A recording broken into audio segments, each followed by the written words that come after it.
बबलू हाथी सुबह सवेरे अकेले वन में टहलने के लिए निकला। वह अपने ही धुन में चला जा रहा था। लगता था उसके दिमाग में कोई उलझन है जिसे वह सुलझाने की कोशिश कर रहा था। सड़क पर आगे बढ़ते ही उसके सामने चीकू खरगोश भागा। बबलू का पैर उसके ऊपर पड़ने ही वाला था कि चीकू जोर से चिल्लाया। उसकी आवाज सुनकर बबलू ने अपना पैर पीछे खींच लिया।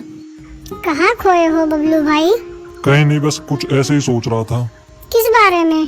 तुम जानकर क्या करोगे? शायद मैं तुम्हारी कुछ मदद कर सकूं। तुम तो जानते हो आजकल वन में कितनी चोरियां हो रही हैं, पर चोर का कोई अता पता ही नहीं है। इस बात को लेकर वन के सारे प्राणी चिंतित थे। वे वहाँ खुद को सुरक्षित महसूस नहीं कर रहे। अरे चीकू भाई, हम मजबूर हैं। हम चोर को पकड़ ही नहीं पा रहे हैं। वह बहुत चालाक है और अपने काम को बड़ी कुशलता से अंजाम दे रहा है। कहीं कोई सबूत ही नहीं छोड़ रहा। हमारे राजा इस बात को लेकर बहुत चिंतित हैं। यही कारण है कि हम सब इस बारे में सोच रहे हैं। अब तुम मेरी इसमें क्या मदद कर सकते हो? मैं कुछ सोचता हूँ, हो सकता है मुझे कोई उपाय सूझ जाए। प्रयास करने में कोई हर्ज तो नहीं है। तुम ठीक कहते हो चीकू, लेकिन वन के गुप्तचर भी अभी तक इसका कोई हल नहीं निकाल सके। इतना कहकर वे चुप हो गए। बबलू की बातों ने चीकू को सोचने के लिए मजबूर कर दिया। चीकू को उदास देखकर बबलू बोला, तुम अपना मन छोटा मत करो। मुझे अच्छा लगा कि तुमने मेरी परेशानी को समझा। कभी मैं भी इस वन के लिए गुप्तचर का काम करता था।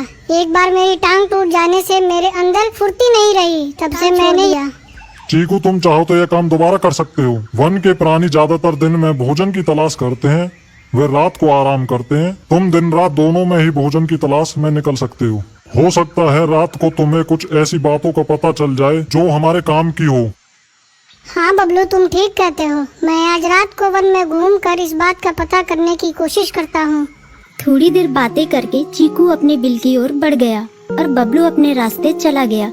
चीकू के दिमाग में अभी तक बबलू की कई बातें घूम रही थी। उसे समझ नहीं आ रहा था वह बबलू की मदद कैसे करे। दिन भर वह उसी उधेड़-बुन में लगा रहा। शाम होते ही चीकू कुछ सोचने लगा और वह चुपचाप बिल से बाहर निकल आया। चीकू की पत्नी ने देखा तो बोली, इस समय कहाँ जा रहे हो? बाहर खतरा तो सुबह भी रहता है, लेकिन खतरों से डर कर हम भूखे तो नहीं मर सकते। मैं बाहर घूम कर आता हूँ। इतना कहकर चीकू रात को बिल से बाहर निकल आया। कुछ दूर जाकर उसकी नजर बंकू उल्लू पर पड़ी, जो कुछ ही दूरी पर था। वह पेड़ की डाल पर बैठा अपनी गर्दन चारों तरफ घुमा रहा था। वह तेजी से पेड़ की एक डाल से दूसरी डाल पर उड़ रहा था। बंकू की नजर उस पर नहीं पड़ी थी। कुछ सोचकर चीकू पेड़ के पीछे से बाहर निकलकर थोड़ी खुली जगह पर आ गया और वहां से बंकू उल्लू को देखने लगा। बंकू ने चीकू को अंधेरे में भी देख लिया, पर उसने उसमें कोई उत्सुकता नहीं दिखाई और अपनी गर्दन चारों ओर घुमाता रहा। चीकू बड़ी देर तक बंकू की हरकतों पर नजर रखे रहा। वह थोड़ी देर तक खुला रहा, पर बंकू ने उसे देखकर भी अनदेखा कर दिया।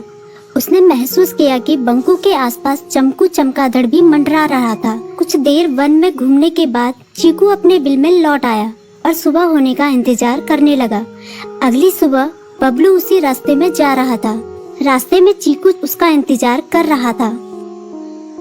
आज बड़ी जल्दी आ गए बबलू। हाँ, आजकल मुझे चिंता की वजह से नींद नहीं आती। कोई नई खबर है क्या? यकीन से तो मैं नहीं कह सकता, पर मैं तुम्हें ऐसे प्राणी का नाम बता सकता हूँ जो शायद चोरों की मदद कर रहा है। कौन है वो? बंकू उल्लू।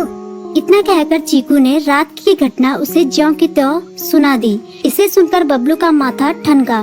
बबलू की आंखें चौंधिया गई। तुम ठीक कह रहे हो, मुझे आज चाकू पर नजर रखनी होगी। इतना कहकर वे दोनों अपने अपने रास्ते चले गए। बबलू रात को अपने साथियों के साथ बंकू पर नजर गड़ाए रहा। उसकी संदिग्ध गतिविधियों को देखकर बबलू ने उसे उसके साथियों चंकी और संकी लोमड़ के साथ पकड़ लिया। बबलू ने सख्ती से पूछताछ करनी शुरू कर दी।